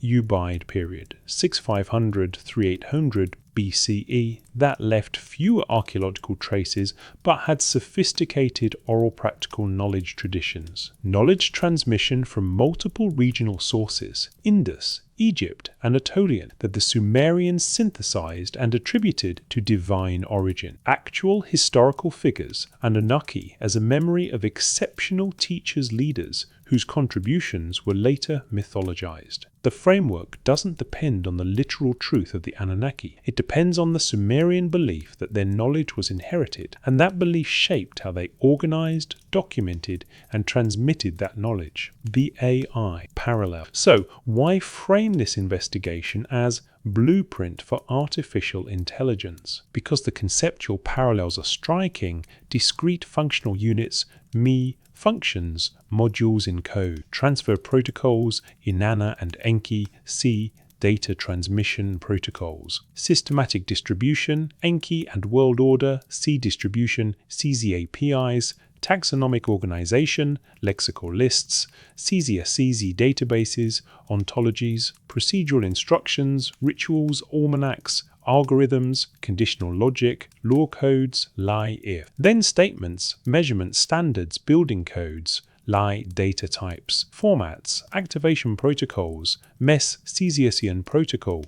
But they documented an information architecture, a way of organizing, categorizing, transferring, and applying complex knowledge that operates on principles we now recognize as foundational to computation, not because they were prophetic, not because they had our technology, but because there may be only so many ways to systematically organize information. And they found one. If you wanted to preserve civilization's operating instructions in a pre-digital medium, something that could survive fire, flood, war, and the collapse of empires, you do exactly what the Sumerians did. Categorize everything. Build exhaustive lists. Document procedures. Write down every step. Standardize measurements. Make everything reproducible. Use conditional logic. Create rules that don't depend on context. Make redundant copies. Store them in multiple locations. Train specialists, scribes to maintain accuracy across generations. The Sumerians built an analog knowledge preservation system, and they designed it to outlast their civilization. It worked. We're reading it 4,000 years later. Counter. Arguments. Objection 1. This is just pattern matching. You could find AI parallels in any complex ancient civilization if you looked hard enough. Response. Try it. Find another Bronze Age civilization that documented over 100 discrete functional knowledge units, described systematic transfer of those units, built exhaustive taxonomic lists spanning thousands of entries, wrote law codes in pure conditional logic, created diagnostic handbooks with decision tree structures, and explicitly stated all of this came from pre-civilizational sources. Egypt has impressive organizational capacity, but Egyptian knowledge texts don't show this level of procedural systematization. Chinese oracle bones show divination, not systematic knowledge architecture. Indus Valley civilization may have had something comparable, but the script is undeciphered. Sumer is unusual. That doesn't prove the Anunnaki theory, but it does prove the Sumerians thought about knowledge differently. Objection 2. The ME are just abstractions. Kingship and metalworking aren't comparable to software functions. Response: abstractions with functional definitions. The ME weren't philosophical concepts. They were operative. Possessing the ME of metalworking meant you could work metal. Possessing the ME of kingship meant you could organize a state. The texts treat them as enabling, as granting capability, not just symbolizing. Objection 3. This is ancient astronaut theory repackaged. Response: ancient astronaut theory says aliens built everything because humans were too primitive. This investigation says the Sumerians built a sophisticated knowledge preservation system because they believed their knowledge was inherited and that belief shaped their methodology. Big difference.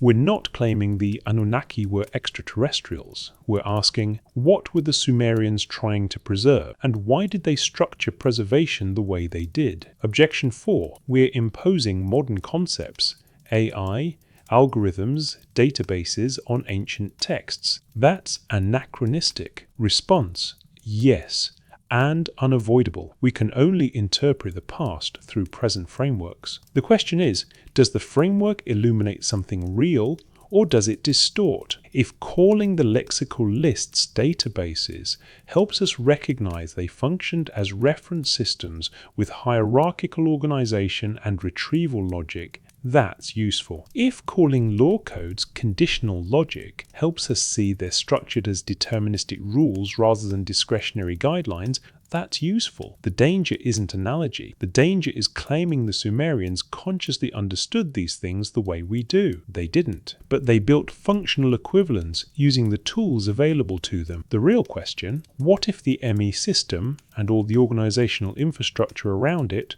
wasn't mythology? What if it wasn't fiction invented for control? What if it was the Sumerian attempt to document, as accurately as their language allowed, a knowledge framework they genuinely believed predated them? What if the Anunnaki gave us the ME, was the Bronze Age equivalent of, we're running on legacy code we didn't write, don't fully understand, but know we can't afford to lose? That would explain the anxiety, the obsessive copying, the standardization, the encyclopedic completeness, the procedural rigidity. They weren't worshipping gods, they were maintaining the system, and the system worked. For 3,000 years, Mesopotamian civilization ran on this knowledge infrastructure. Empires rose and fell. Languages changed, but the scribal tradition continued. The tablets were copied, the ME were preserved, until cuneiform died, until the scribes died, until the knowledge became archaeological artifacts,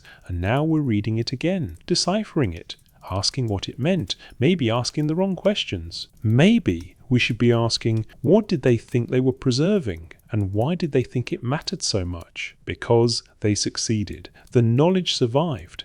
The instruction survived. The ME survived. And if you wanted to restart civilization from scratch, if catastrophe erased everything tomorrow, you could do worse than start with the Sumerian archives. They documented how to build cities, how to organize society, how to measure land, how to calculate taxes, how to diagnose illness, how to grow food, how to maintain law, how to construct temples, how to train scribes. They built a civilizational backup system, and they built it in clay, because clay survives. Perhaps the real genius wasn't the Anunnaki. Perhaps the real genius was the Sumerians, who understood that knowledge is fragile and preservation is sacred. Perhaps the ME weren't instructions from gods. Perhaps they were instructions for us, for whoever came after, whenever the next flood arrived. Perhaps the Sumerians were right to be afraid, because knowledge can be lost,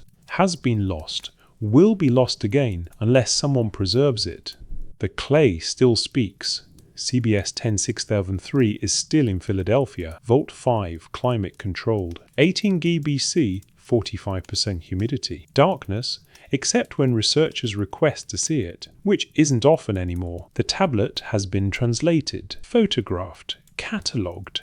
It's available in digital databases now. Few people need to see the physical object, but it's still there. 4,000 years old. Older than Rome, older than Athens, older than the pyramids. A small fragment of baked clay with wedges pressed into it by a scribe whose name we don't know, in a city that no longer exists, in a language that no one speaks, and yet readable. That alone is extraordinary. The scribe who made CBS 10673 believed the words mattered, that accuracy mattered, that the story of the flood, the survival of Ziusudra, the restoration of the ME, that this had to be recorded exactly, not summarized, not paraphrased, copied precisely, word for word, from an older tablet he had before him. Why? Because he believed he was preserving memory. Memory of a time before. Memory of knowledge given. Memory of how civilization works. He didn't know we'd be reading it 4,000 years later. He didn't know his language would die. He didn't know his city would be buried under sand for millennia. He didn't know anything about us. But he knew the clay would last. He knew that if anyone ever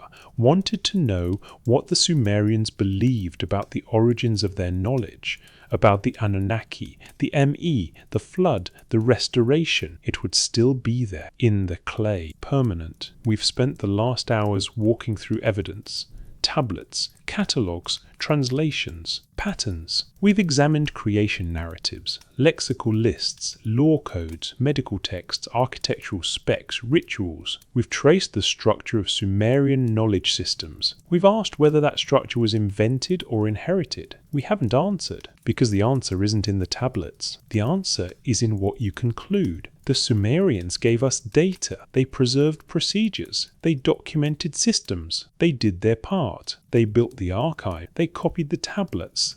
They standardized the terminology. They trained the scribes. They maintained the knowledge for 3,000 years. Then they handed it to us. What we do with it, how we interpret it, what we see in it, whether we recognize something real or only see mythology, that's up to us. But here's what we know for certain. The Sumerians believed their knowledge was inherited. They believed it came from before. They believed it must not be lost again. And they built an entire civilization around that belief. A civilization of scribes, of tablets, of archives, of schools where students copied the same lists their great-great-great-great-grandfathers had copied, word for word, because accuracy was sacred. That belief shaped everything they did. And maybe that's the real insight. Not whether the Anunnaki were real, not whether the ME were literal or metaphorical, not whether we can find AI in ancient texts, but this: the Sumerians understood that knowledge is fragile, that civilizations collapse, that forgetting is easy, and that preservation requires work, intentional,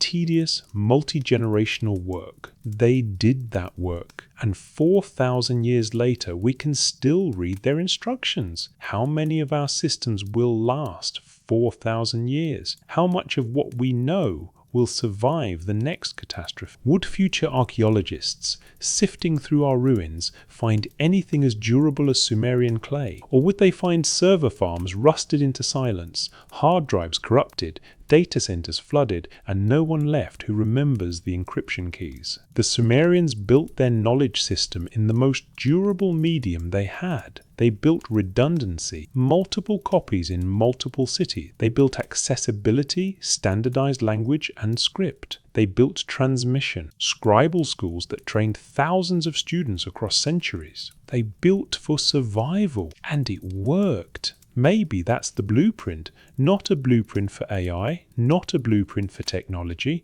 a blueprint for preservation, for maintaining knowledge across the collapse, for ensuring that when the next generation asks, how do we rebuild? The instructions are still there, written in something that lasts, copied exactly, stored redundant, taught carefully, trusted completely. The Sumerians called it the ME. We might call it something else, but the function is the same. The core knowledge a civilization needs to survive, and the discipline to preserve it when survival isn't guaranteed. That's what CBS 1063 is really about. Not the flood, not the gods, not the myth, the preservation, the belief that some things must not be forgotten, and the humility to admit we didn't invent this, we inherited it, and we must pass it on. So, here's the question the Sumerians left us, pressed into clay, baked into permanence, waiting in museum vaults and archaeological databases.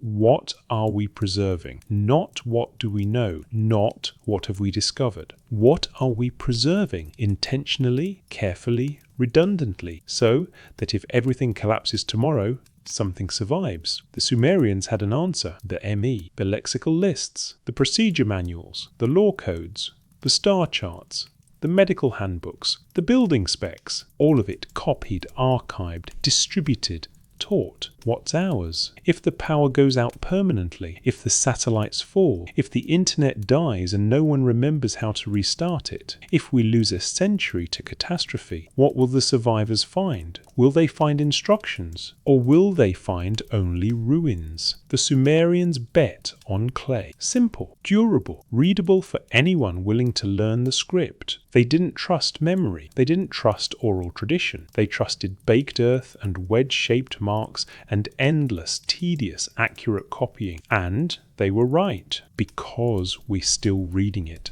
4,000 years later, the clay still speaks. If you're still awake, that's fine. If you've drifted off, that's fine too. The tablets will still be there in the morning. The questions will still be there. The evidence will still be there. The Sumerians built something that outlasted them, something that survived the death of their language, the burial of their cities, the collapse of their entire world. They built memory into matter, and maybe that's the real genius. Not the gods, not the myths, not the Anunnaki, the clay, the commitment to preservation, the belief that knowledge once given, once earned, once understood, must not be lost. That's the blueprint. Simple, ancient, proven, build it to last, copy it exactly, store it redundantly, teach it carefully, trust the future to decode it. The Sumerians did that, and here we are, still reading, still asking, still wondering, the clay still speaks, and the question remains.